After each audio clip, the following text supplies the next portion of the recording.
ओम नमः शिवाय भक्तों। आज हम इस वीडियो के माध्यम से आपको बताएंगे कि कौन से भक्त सच्चे भक्त कहलाते हैं। सच्चे भक्त होने के लिए उनमें क्या गुण होना ज़रूरी है। तो चलिए एक शिव भक्त की कहानी आपको सुनाते हैं, जिसका नाम है सोने की थाल की कहानी। एक नगर में भगवान शिव का एक भव्य मंदिर था, जहाँ पर हर वर्ष दूर दूर से भक्तजन भगवान शिव के दर्शन के लिए आते रहते थे। श्रावण का महीना था। दूर दूर से कांवड़िए भगवान शिव को जलाभिषेक करने आए हुए थे। मंदिर का परिसर भक्तों की भीड़ से भरा पड़ा था, लेकिन अचानक आकाश में बिजलियां करने लगी और सोने का एक थाल उतरा। उसी के साथ एक भविष्यवाणी हुई कि जो कोई भगवान शंकर का सच्चा भक्त और प्रेमी होगा, उसी को यह थाल मिलेगा। मंदिर के परिसर में उपस्थित सभी लोगों ने यह भविष्यवाणी सुनी। धीरे धीरे सभी इकट्ठे हो गए। जो लोग मंदिर की व्यवस्था देखते थे, उन्हें तो पूरा विश्वास था कि यह थाल उन्हें ही मिलेगा, इसलिए वे सबसे आगे जाकर खड़े हो गए। सबसे पहले एक पंडित जी आए और बोले, देखिए, मैं प्रतिदिन महादेव का अभिषेक करता हूँ, अतः मैं ही भोलेनाथ का सबसे निकटवर्ती प्रेमी और भक्त हूँ, इसलिए थाल मुझे मिलना चाहिए। इतना कहकर पंडित जी ने थाल उठाया। जैसे ही पंडित जी ने थाल उठाया, थाल पीतल का हो गया। यह देखकर पंडित जी बड़े लज्जित हुए। उन्होंने थाल यथास्थान पर रख दिया और वहां से निकल गए। इसी प्रकार वहां उपस्थित सभी पंडितों ने खुद को आजमाया, लेकिन शायद उनमें से कोई भी सच्चा भक्त नहीं था। उन्हें भी थाल यथास्थान पर रखकर वहां से वापस जाना पड़ा। इसके बाद उस नगर के राजा का आगमन हुआ। राजा साहब आगे आए और बोले, मैंने महादेव के मंदिर में बड़ी भारी दान दक्षिणा दी है, इसलिए यह थाल मुझे मिलना चाहिए। इतना कहकर राजा साहब आगे बढ़े और थाल उठाया। जैसे ही राजा ने थाल उठाया, थाल तांबे का हो गया। यह देखकर महाराज भी लज्जित हो गए और थाल यथास्थान रखकर एक स्थान पर खड़े हो गए। इसके बाद इसी तरह एक से बढ़कर एक दानी महात्मा और भक्त पधारे और उन्होंने थाल को उठाना चाहा, लेकिन किसी के हाथ में कुछ और, किसी के हाथ में कुछ और हो गया, लेकिन सोने का थाल नहीं रहा। तब लोगों को पता चला कि हम में से कोई भी भोलेनाथ का सच्चा भक्त नहीं है।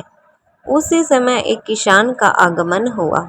वो बेचारा महीनों के बाद आज चातुर्मास के सोमवार के शुभ अवसर पर शिवजी भगवान के दर्शन करने आया था।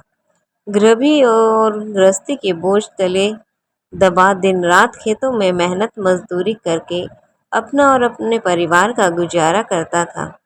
अभी रास्ते में आ ही रहा था कि कोई भिखारी मिल गया और कुछ खाने को मांगने लगा। इस किसान को दया आ गई और अपने खाने के लिए जो खाना लेकर आया था, वो उसने उस भिखारी को दे दिया। थाल के बारे में इसने भी सुना था, लेकिन इसने उस ओर कोई ध्यान ही नहीं दिया। सीधा मंदिर में गया और महादेव का पूजन करके बाहर आ गया। परिक्रमा करके जाने को हुआ, तभी पीछे से एक व्यक्ति बोला, भाई, तुम भी थाल को उठाकर देख लो, हो सकता है तुम ही वह सच्चे भक्त हो जिसके लिए यह थाल भगवान भोलेनाथ ने यहाँ मंदिर में भेजा हो। किसान को लगा वह व्यक्ति उसका मजाक बना रहा है। किसान ने हंसते हुए कहा, भाई, मैं तो कभी कोई पूजा पाठ भी नहीं करता, महीनों में एक आध बार मंदिर में आ पाता हूँ। मैं काहे का सच्चा भक्त हूँ भगवान भोलेनाथ का। वह अजनबी बोला, भाई, हम तो देख चुके हैं, हमारी भक्ति तो कोड़ी भी नहीं है। अब तुम ही अपना हाथ लगाकर देख लो। सोने का थाल मिले ना मिले, किंतु पता तो चल जाएगा कि तुम्हारी भक्ति में कितनी सच्चाई है। तुम कितने सच्चे मन से यहाँ भगवान भोलेनाथ के दर्शन करने आते हो। लोगों के बहुत आग्रह करने पर आखिर उस भोले भाले किसान ने जाकर थाल उठा ही लिया। जैसे ही उसने थाल उठाया, लोगों के आश्चर्य का ठिकाना न रहा। सोने का थाल रोशनी से चमचमाने लगा। यह देख सब लोगों में खुशियों की लहर दौड़ गई। सभी लोग उसके जयकारे लगाने लगे और पूछने लगे कि भाई, तुम ही सच्चे भक्त हो। अब हमें भी बता दो कि कैसी भक्ति करते हो जिससे हमारे महादेव तुमसे प्रसन्न हैं।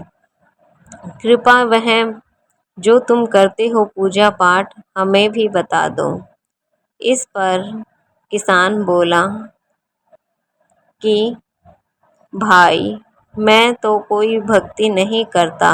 मैं तो केवल दिन भर खेतों में काम करता हूँ और थोड़ा समय निकालकर ज़रूरतमंद लोगों की मदद करता हूँ। इसके अलावा मैं कोई विशेष कार्य नहीं करता, ना ही मेरी इतनी सामर्थ्य है। लोग पूछने लगे कि तुम लोगों की मदद क्यों करते हो? इससे तुम्हें क्या मिलता है? वीडियो को स्किप मत कीजिएगा, बीच में पूरी देखिएगा और अच्छी लगे तो लाइक करना। हंसते हुए इस पर किसान बोला, सुकून मिलता है। दूसरों के चेहरे पर मुस्कान देखकर मुझे जो आनंद और खुशी होती है, उसे मैं शब्दों में बयान नहीं कर सकता। शायद यही कारण है कि महादेव मुझसे खुश हैं। तो इसलिए भक्तों, हमेशा यह याद रखें कि सत्कर्म का आरंभ भी आनंद से होता है और अंत भी हमेशा आनंददायक ही होता है। हमें दुष्कर्म का आरंभ भी दुख से होता है और अंत भी दुखदायक ही होता है। इसलिए हमेशा हमें सत्कर्म करने चाहिए। चाहे आप सैकड़ों मील की यात्रा करके भी दूसरों को दिल दुखाते हैं, तो आपकी वहाँ तपस्या, साधना और महादेव का दर्शन धूल के बराबर माना जाता है। तो इसलिए हमें अगर अपने मन में सच्ची भक्ति पैदा करनी है, तो हमें भक्ति के साथ साथ निस्वार्थ भाव से लोगों की मदद करनी चाहिए। सब्सक्राइब